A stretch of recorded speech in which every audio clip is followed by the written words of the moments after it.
He sat by the fire watching his people and began noticing something others did not. When the elder told a story, everyone felt the same emotion at once. When fear spread, even the strongest became small. When a sign was called sacred, it stopped being questioned. What people believed shaped their world more than what was actually happening. He realized that human beings live inside meanings, not just events. At first this felt like insight, not power. But the thought deepened. If stories shape feelings, and feelings shape actions, then stories shape what happens. He saw a conflict dissolve after a ritual. Nothing material had changed, yet behavior had. A new thought came with both awe and danger.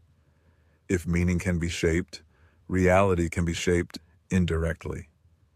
He tried to speak more plainly.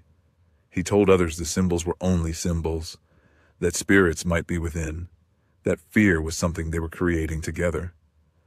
He watched their faces change, confusion, anxiety, frustration. Arguments broke out, sleep grew restless, trust weakened. Lying awake, he wondered if truth, given too quickly, dissolves the ground most people stand on. A justification formed. People need something solid. If everything becomes uncertain, the group falls apart. A shared story, even simplified, keeps people together.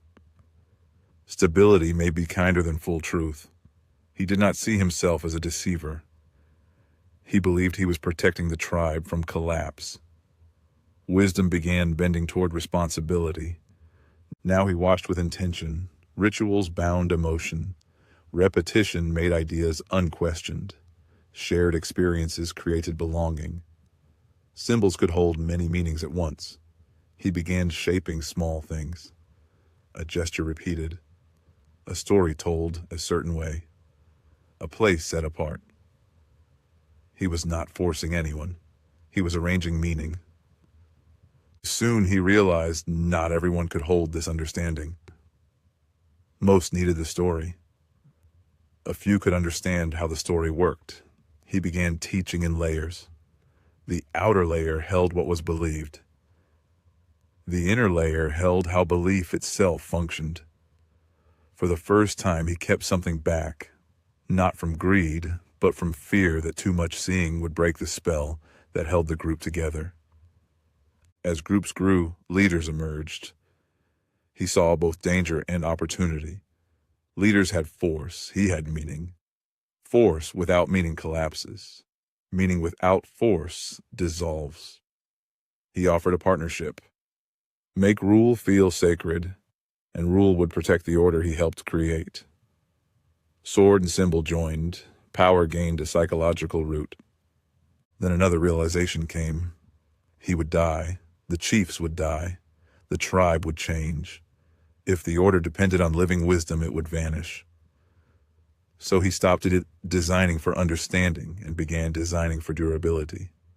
Stories fade, but rhythms endure.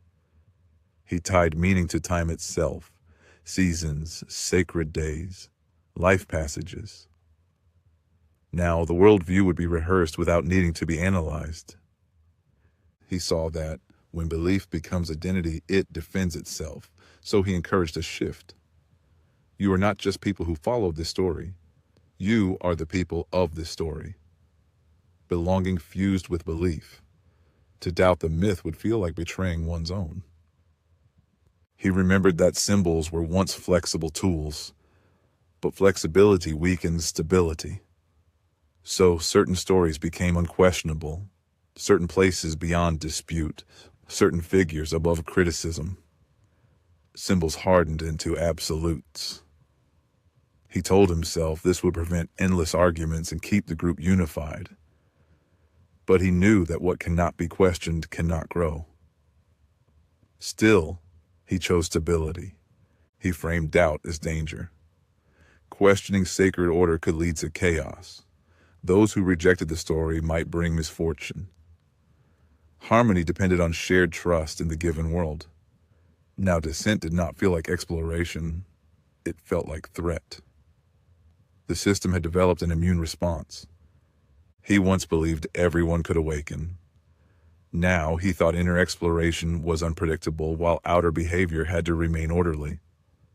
So he allowed a compromise. A small path for inward seekers, hidden and difficult. A broad path for outward conformity, visible and rewarded. He told himself this balanced freedom and stability. But he saw the split forming. Awakening became rare. Obedience became normal. He understood that rigid systems eventually collapse, so he built in controlled change, because reforms would come from insiders. Interpretations could shift without touching the core. Rituals could be refreshed without altering the foundation. The people would feel renewal, the structure would remain. The system could shed skins without changing its skeleton. In old age, he saw the full weight of what had been set in motion. Symbols would replace the truths they once pointed to. Power would be pursued for its own sake. Wisdom would become optional. The structure would guide humanity more than living awareness did. He also saw why it would continue. It prevented collapse. It organized millions. It allowed civilization to scale. He did not celebrate. He simply accepted that order had been chosen over awakening at scale.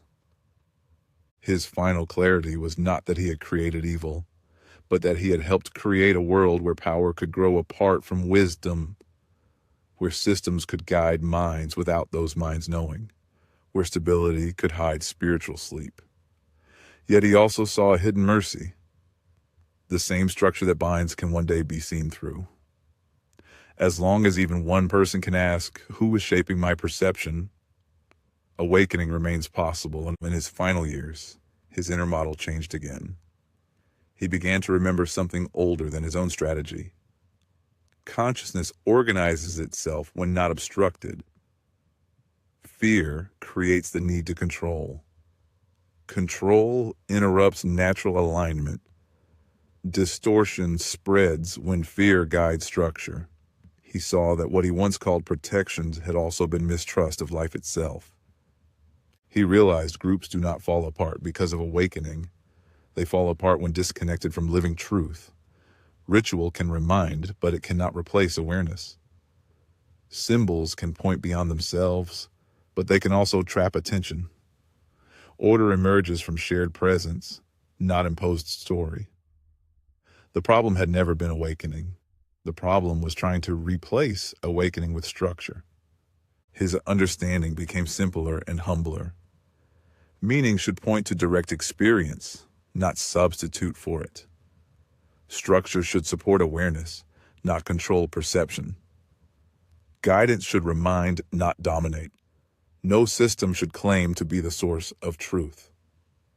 Truth cannot be engineered, only obscured or revealed. So he stopped teaching preservation of illusion. Instead, he taught stewardship of conditions where awakening remained possible. Build structures that encourage presence, not dependence. Let symbols remain transparent, not absolute. Allow questioning as part of stability. Remember that order grows from awareness, not fear. The sentence he carried at the end replaced everything before it. Do not stand between people and reality. Structures may exist, rituals may exist, teachings may exist, but none should replace the living source they point toward. In the end, he no longer saw himself as an architect of reality, only as someone who once mistook managing minds for trusting consciousness. His last understanding was quiet and clear. Reality does not need to be controlled, it needs to be felt.